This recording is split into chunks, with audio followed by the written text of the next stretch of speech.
This morning, Pastor Irwin asked me to fill in for the little people. And so I taught them some Chinese characters. Anybody here Chinese pretending to be Korean? Nah? Nobody snuck in here and they're really not Korean? So I'm going to teach you a Chinese character. If you got a pencil and paper, this is worth remembering. I taught you one once before. Do you remember? The one about the boat? Where were you guys? Everybody said, yeah, like this. So this is another character. And it's got to be hard to do this all at the same time. All right, Jan, help me out here. Can you hold this? Or maybe we can do it. There we go.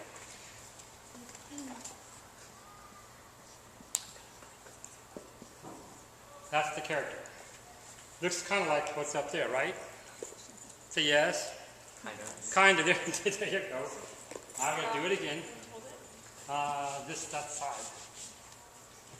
What happens, we got this little thing here. It's actually got a name. It's called a pin. Then we got these characters, this one here and this one here. This is one character here. And then under there, we have another one. Then you have going like this, right? Kind of now looks like that, right? Yeah. There was a yeah, I say yes. Okay, you guys, come on, wake up.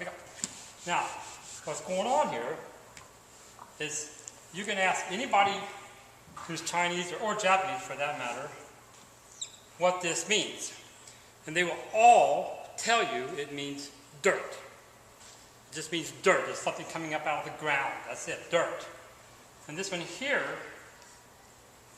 means mouth. It kind of looks like a mouth, except it's square. And the only reason it's square is because this makes it look more aesthetic when we put it on there. And then this character here, they won't know what that means, but it means to breathe or to give life, to put air into. And then this one here, it almost, if you think about it, means to move, to give motion to.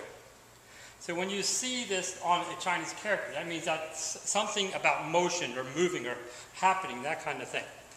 So what we have here is dirt, mouth, breath, and movement. Does that sound familiar to anybody? Everybody say, a little bit, I'm not quite sure. Genesis chapter 2, verse 7, God took the dust of the ground, or the earth of the ground, and he formed it into a man, and he breathed into his mouth the breath of life, and he began to move and walk about. You see, when the Chinese created this character, they had the creation of man in mind. So when the Chinese created the characters about 3000 BC, the same time as the Tower of Babel. So they created the Tower of Babel. Everybody's being spread out everywhere. They wanted remembering their history, where they came from. So they started creating pictographs in the different languages. And in the Chinese, they wanted to remember the origin. So this character all by itself means to create, to produce, to come from nothing. Out of the ground, God took the dust of the ground and formed a man and breathed into his mouth the breath of life, and man began to move and walk about. You did good. Everybody say, yay! Woo-hoo. Thanks a lot. Appreciate it. So, a reasonable question is it possible to create from zero, from nothing? Now, we believe that God is almighty. Now, when we say that God is almighty, we believe that God is able to create everything from nothing in a moment's notice. Anything less than that is almost almighty. So God created everything from nothing in a moment's notice. Now, if he needed a long time to do that, it's almost almighty. If he had to have something to work with from the beginning, it is almost almighty. And if he couldn't really create it, he just put it together. It's almost almighty. God created everything from nothing in a moment's notice. That's all almighty. That's what we believe about God. And so what I want to know is, were there any eyewitnesses to creation? Well, no, unless you count God. And Adam wasn't there because he was one of the creators. So only God was there to be created. But do we have any eyewitness of a creation event? Is there an instance in the Bible where Jesus, perhaps, or Moses, or one of the prophets created something out of zero, And there it was. Wow, look at that. He created something. And were there eyewitnesses to that? And were they credible? Can we trust that person who saw it? Do we have a creation event in the Bible that somebody saw and wrote about and we can trust? The answer to that question is yes. We do. And that's the miracle that we're going to look at today. So here we are in Mark chapter 6. I think we're around verse 20 or something. I don't remember, 30 or something. But I have it up here. The apostles, and this is the first time that Mark calls them the apostles. These are the 12, remember? So just prior to this, Jesus was at home trying to work miracles. Couldn't do very many miracles because they just didn't believe in him. So instead, he chose his disciples. He took his disciples and sent them out throughout the villages. And so they go traveling through all the villages. He sent them out, which is what apostles means, to be sent out. And so they went traveling throughout the villages, healing the sick, casting out demons, and putting oil on them. Remember that part? And then what happened? Off with John's head. That's right. And suddenly John the Baptist got his head cut off, just sitting around minding his own business, sitting in a prison playing chess, and somebody came in and took off his head. What's up with that? Well, as a result of that, the apostles gathered back around Jesus. And here they are again. And they started to report to him all that they had done and taught. So after he sent them away from Nazareth, they went out and traveled, off at the head, they came back. So Jesus, let us tell you what was going on. And at some point, Jesus is going to tell them what happened to John the Baptist. And then, because there were so many people coming and going, they didn't even have a chance to eat. Now, we've seen this before, haven't we? Several times, Jesus tries to escape. Tries to get on the boat, he tries to go to the seaside, he tries to take them up on the mountain, he goes off to Nazareth, he takes his disciples, his apostles to his hometown, just trying to get away. We have a pattern going on here. These guys are so busy, they don't have a chance to eat. Now, I don't have that problem. I get pretty busy. I just carry something to me. I eat while I move, right? Not these guys. Jesus says to them, come with me by yourselves to a quiet place and let's get some rest. So we have a pattern. Jesus continually looks out for the welfare of his disciples. We find that about he was always caring about his disciples. Now we know that Jesus is bent on winning the world. We know that Jesus is intent on dying on the cross and saving us. We know that Jesus is actively training these people to take over after he's gone. In the middle of all that, he still is looking out for their welfare. So they went away by themselves in a boat to a solitary place. So they're on one side of we got the Sea of Galilee. The Sea of Galilee, just think of it as being round. They're on one side of the Sea of Galilee.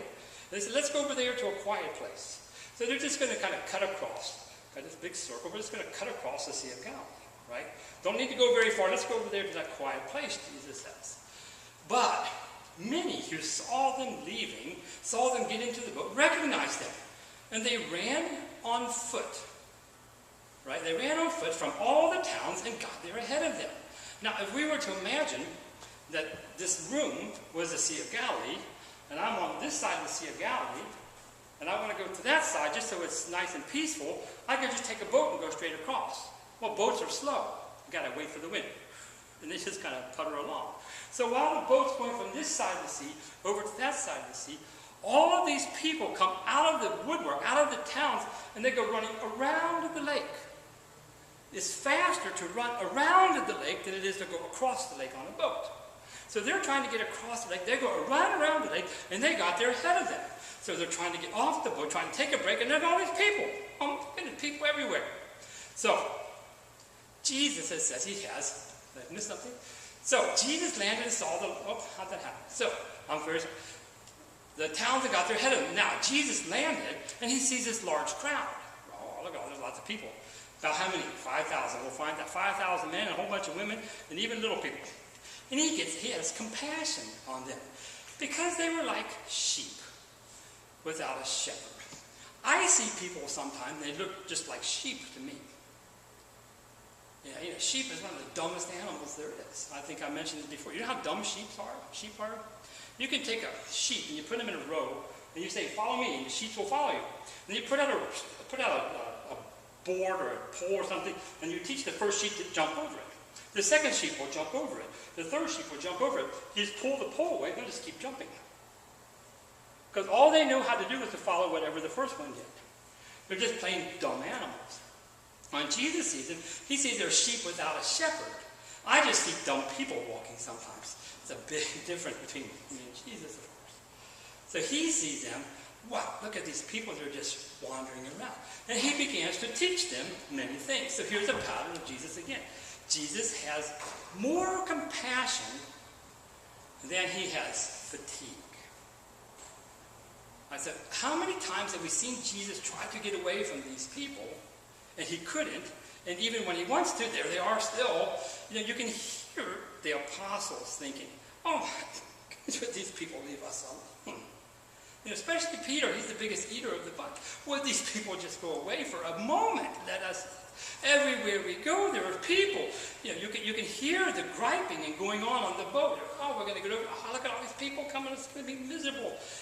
Jesus, wouldn't he just do something? He can calm the sea. He can do all sorts of things. Could he just send the people away? Whatever. But Jesus is tired. Remember the part about the storm? Remember we had a storm in here one day and Jesus was just sleeping on the boat? When he gets exhausted, it's done. He's out, he goes, he's sleeping. But he has more compassion than he has fatigue. He loves these people more than he loves himself. Jesus sees people differently than we see people. I see dumb people. Jesus sees people who are lost. Now, this is not hard for us to imagine. What's Psalm 23? Psalm 23. Lord is my shepherd. I shall not want. We know that one.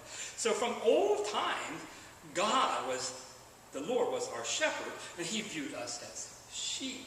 And so Jesus either borrows on this, or that is him, of course, Psalm 23. He sees people different, and he begins to teach them. If he has an opportunity to teach, he will teach.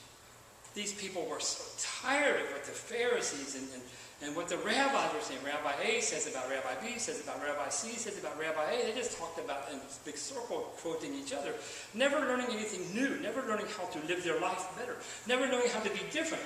They just kept talking in circles. Jesus comes and says, you have heard it said, blah, blah, blah. But I say to you, whoa, never had anybody did that before. Never had anybody had the courage to say, but I'll tell you, this is how it is. You have heard it said, eye for an eye, tooth for a tooth, but I say, love your neighbor.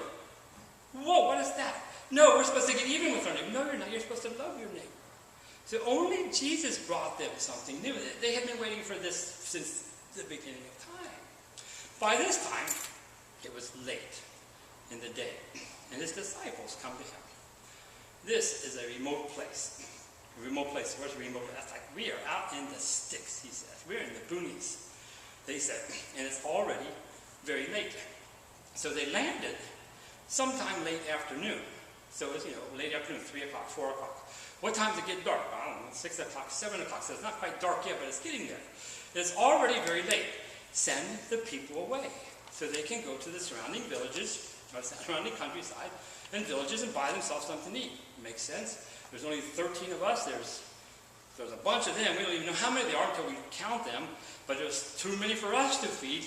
Jesus, let's just send them away. Makes lots of sense. But Jesus answered, this is way cool. He says, no, you give them something to eat. Huh?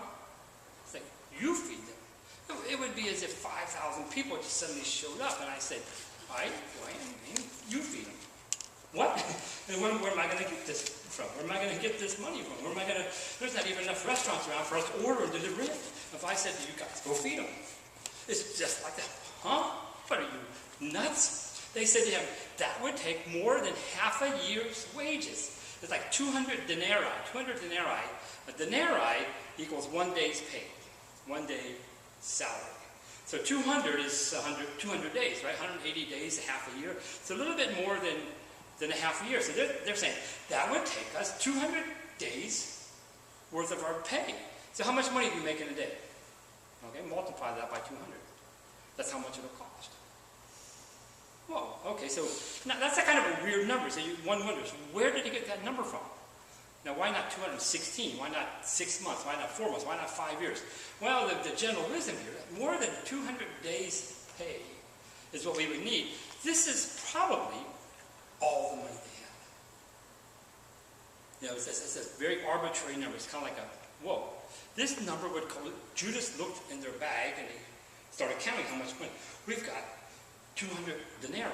We got enough money to live for 200 days. So what they're saying here, that would take more than a half a year. What they're saying is that would take everything that we have. We would have to empty our purses. We would have to drain our bank accounts. We would have to use all the money in our debit cards. We would have to use everything we possibly have. And are we to go and spend that much? Are we to do everything on bread and give it to them to eat? Is that what you're asking us to do? That's what Jesus is asking them to do. He's challenging Jesus challenges his disciples. I want you to give everything. Everything. How much is everything? Everything. Let's go down to zero, he said. Jesus expects them to take it down to zero. So, well, how many loaves do you have? He asked. No, how many loaves do you have? Right? Go and see. And when they found out, they came back 5. They got 5 loaves of bread, and they got 2 fish. And then Jesus directed them to have all the people to sit down in groups on the green grass. And so they sat down in groups of hundreds and fifties. There's a couple of things going on here. One we can see in the Greek, and the other one we can see in the English. Green. Go back and read the New Testament, read the Gospels, and count, put a circle on the number of times a color is mentioned. Think about how many times we come across a color. Blue, green, yellow, orange. They're the primary colors, whatever. Red, orange, yellow, green, blue, indigo, violet. It's just not there, but here it is. It's green. It's green. Put them on the green grass. When is grass green? Spring. When's grass green? In the springtime, exactly. It's green in the springtime. Because if we go to John, we find out this is the Passover season. It had just rained. All the hills are flush with green. It's kind of like when we look at the mountains out here, right? When we look at the mountains out here in March and April, they're green. We look at them in June, it's brown. It's kind of died. But after the rainy season, everything turns green. The other word, groups. This is, the Greek word is symposia. Symposia sounds like symposium. You know, we have symposiums at school. When we go to school, you have a symposium where we get together in groups, and our the teachers mentor us. We have interactions. So Jesus tells them, get in symposia, and let's put them on the green grass. Now, what kind of clothes did these guys wear? Right? What kind of clothes did the Orientals wear back in the first century? We've seen these kind of pictures, right? You got bright red, right? You got bright yellow, you got bright orange. See, they weren't sophisticated enough that they could do maroon and beige and other such, off-color colors. They had to be the original colors. They were very bright. So now imagine you got 5,000 people and 5,000 women, a bunch of children, all dressed up in all the primary colors, green and blue and yellow and orange and red. And they're just all over the place in little groups, symposia, sitting against the green hillside.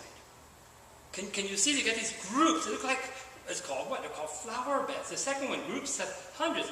So you got symposia, prasiai. Prasiai means flower beds.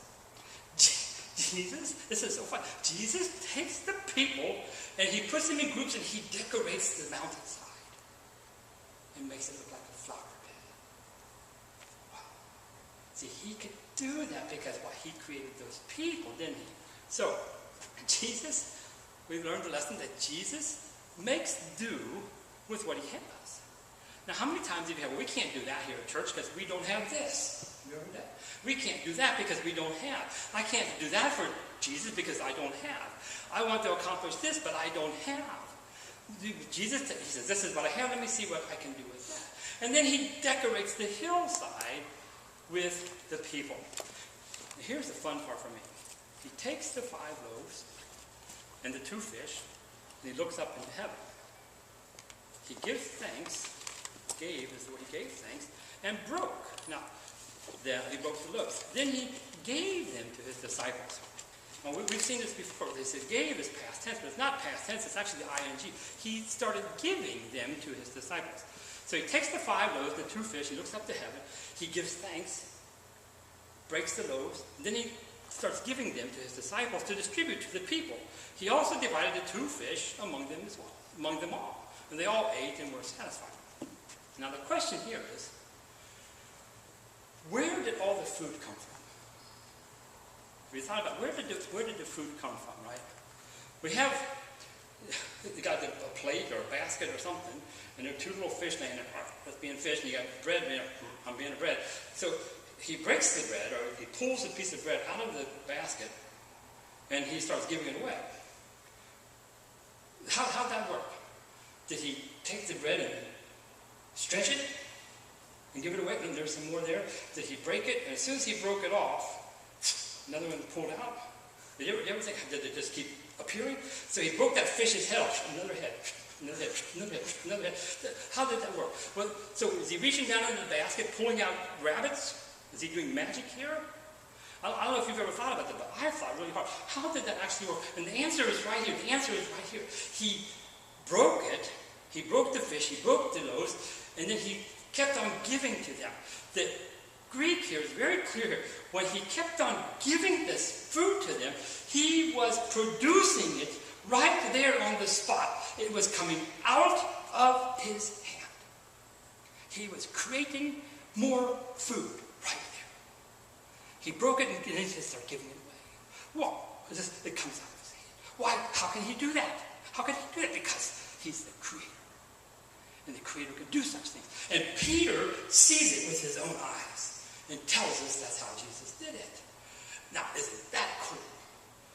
God, Jesus creating right there on the spot. Who else could do something like that? And he kept on giving, and he kept on giving, and he kept on giving. He just pulling it from within with nothing to work with. And they all ate, and they were satisfied. Do you know that some people think this wasn't really a miracle? They think that what he really did was he took the 5 loaves of bread and 2 fish, and he broke it into 5,000 pieces and fed everybody. So everybody got a little bitty micro-sized piece of bread, and they stuck it in Amy's mouth and it swelled up. And that would be a bigger miracle to be able to stretch that, right? Jesus creates right here and right there. Jesus never fails to give thanks. This is like a fundamental lesson of being a Christian. When we do anything, we give thanks, don't we? Or do we? He satisfies. Yeah, I don't know. Sometimes I want my stomach full. Sometimes I want my mind full. Sometimes I want more money in my bank account. Sometimes I want more friends to sit with, or whatever. But what I really want is to be satisfied with Jesus. I want to, is he enough for me? Because he will satisfy. If I give him everything, he can, look what he can do with measly, with paltry resources I give him. That's all I give him, but look what he can do with all that. So not only does Jesus satisfy, I want to be satisfied with Jesus. And so the disciples, and this is way fun too. The disciples picked up 12 basketfuls of broken pieces of bread and fish. And the number of the men who had eaten was 5,000. Okay, well, that's a weird number. It's like 200 denarii, right? Where do these numbers come from? 12. Well, what's the 12? Where did the 12 baskets come from? Any ideas? The apostles. Who said that? Right. The apostles. They come from the 12. How many apostles are there? There are 12 apostles. What have they been doing? They've been out gallivanting, right? So whenever you travel back in the first century, what they did, they didn't have suitcases, they didn't have backpacks, they had baskets. They had these big baskets, and they stuff all their stuff in the baskets, right? And so they're carrying these baskets around like this, and they're going, I'm going to go preach the gospel, here I go. So they carry their baskets with them when they're done. Well, when everybody gets done eating, Jesus tells them to go gather up all the food. Well, what are you going to do? They have to empty out their baskets. Yeah, so they got to throw all their underwear on the ground. Whoop, Peter, where'd you get that iPad? Yeah. And then they start fighting because he's got a Sony Walkman and he's got a Droid, I don't know. And everything's laying on a big pile on the floor and they got these baskets empty and they're taking all these baskets around and they're putting all the food in there. They fill up these 12 baskets. And then what happened? Jesus said, let's go. Well, so you got this basket full of food and all their clothes are on the ground. So you got these guys trying to pick everything up, right? And you got the holding everything like this in a basket full of food, and they're trying to go to the next place. Now, I don't know about you, I think that's funny. Jesus says, you give me all you got, and I'll give you more than you can handle. You give me everything, and I'll give you more. There's a clear picture of that going on. These guys with all this food, and you go, whoa, how am I going to carry all this stuff? That's a great problem to have. Jesus can provide more than we can possibly handle. Questions? Have I given my own welfare over to Jesus? See, I don't know what's going on in your life. I know what's going on in my life. And I am way too actively trying to control my own welfare. Which is not a bad thing, except if I do not trust him. So, have I given my own welfare over to Jesus? Now, have I considered the welfare of those I work with? Those around me? Do I consider the welfare of people around me? Or am I so wrapped up in providing for myself that I don't have time to think of somebody else? Am I compassionate? That's a hard one for me. I'm just not all that compassionate. How do I see people? When you look at people, what do you see there? What do you see? Do I teach? Is the gospel on my lips? Is the Bible? Is truth? Is God? Is the Creator? Is Jesus the Savior? Are they on my lips? Am I always ready to be teaching this? Am I being challenged in my faith? If you don't feel stretched, you're not stretched. And if you don't feel like you've been pulled to your limits, you're not being pulled to your limits. How are you going to grow? Are you going to grow? Growing pains is painful. That's why it's called growing pain. Am I being challenged? Do I challenge? Do I challenge my Christian friends around me to be better Christians? Am I doing that? Have I given Jesus everything? Have I given him everything? Almost. I've given him almost everything. Have I given him everything? Do I make do with what he gives me? Or do I complain about what it is I don't have? Do I bring the message to the crowds? Do I bring the message of Jesus to those around me? Do I always give thanks? Do I always give thanks? Am I satisfied? Do I satisfy? Have I allowed Jesus to give me more than I can handle? Have I allowed Jesus to give me more than I can handle? Let's pray. We love you so much. It is so cool what you can do. That you would demonstrate to the apostles in their presence so that they could be eyewitnesses and deliver to us that you are the Creator. That your Son Jesus is the Creator. He proved it. He did it. He keeps doing it. Lord Jesus is our Master. We submit to him. We want to be like him.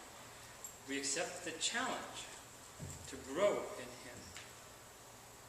We make it our heart's desire to give you everything, to give him everything. Because he knows, we know he will satisfy us. He will give us back more and more than we can possibly have. Lord, we want to serve you. We want to be like Jesus. We want to live. We don't want to be like Peter and the apostles. We want to be like Jesus. We want to be like our Master. Give us the strength to make the decisions. Give us the conviction. Give us courage to say, okay, I will do that. I will be that way. And I will walk like him. Lord, thank you so much for your word. Thank you for the examples that are set there. Thank you for leaving it to us to study and to mold our lives about. Lord, thank you so much for a free country where we can gather here to worship you. Thank you deeply for Jesus who died on the cross for us. It's because of him we are able to come to you. Amen. Let's stand for worship.